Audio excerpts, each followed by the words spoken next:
Ang intense ng mga kaganapan ngayon sa abot kamay na pangarap sapagkat mangyayari na nga ang matagal nang hinihintay ng lahat at magkakamalay na nga si Don Pepe.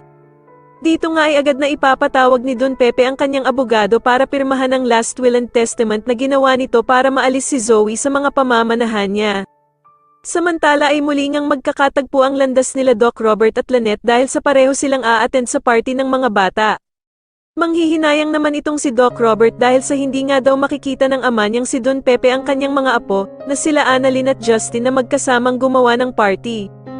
Pero ko-comfort naman siya ni Lynette at sasabihing may pag-asa pa naman daw na makita ni Don Pepe ang kanyang mga apo dahil sa buhay pa naman daw ito. Subalit mukhang nawawala na nga ng pag-asa itong si Doc Robert at sasagutin niya nga si Lynette na kung paano nga daw kung hindi na daw tuluyang magising ang ama niyang si Don Pepe.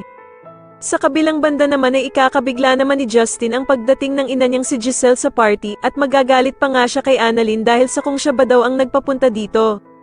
Sasagutin naman siya ni Annalyn na gusto lang naman daw sana niyang magkausap silang dalawang mag-ina. Pero agad namang hihingi ng tawad itong si Giselle sa anak niyang si Justin at aalis na nga lang daw siya. At dito nga habang papaalis si Giselle ay agad naman siyang pipigilan ni Justin at mukhang lalambot na nga ng tuluyan ang puso nito. Samantala matapos ngang magbigay ng regalo na kwintas itong si Doc Lyndon kay Annalyn ay hindi naman magpapatalo itong si Harry at magbibigay nga din ito ng regalo kay Annalyn.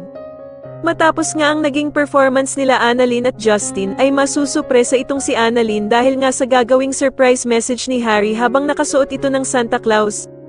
Sa kabilang banda naman ay sa wakas nga at mangyayari na ang matagal nang hinihintay ng lahat at tuluyan na ngang magkakamalay si Lolo Pepe. Sa tingin nyo dito na nga kaya tuluyang makulong ang bruhang mag-ina na sila Zoe at Moira kasama na din ang kasabwat nilang si Doc Carlos, mas lalo na nga talagang nagiging exciting ang mga susunod na kaganapan kaya naman ay mas lalo pa nating abangan ang mas lalong gumigandang abot kamay na pangarap. Maraming salamat po sa inyong panonood at sana po ay ma-subscribe nyo ako. Maraming salamat po.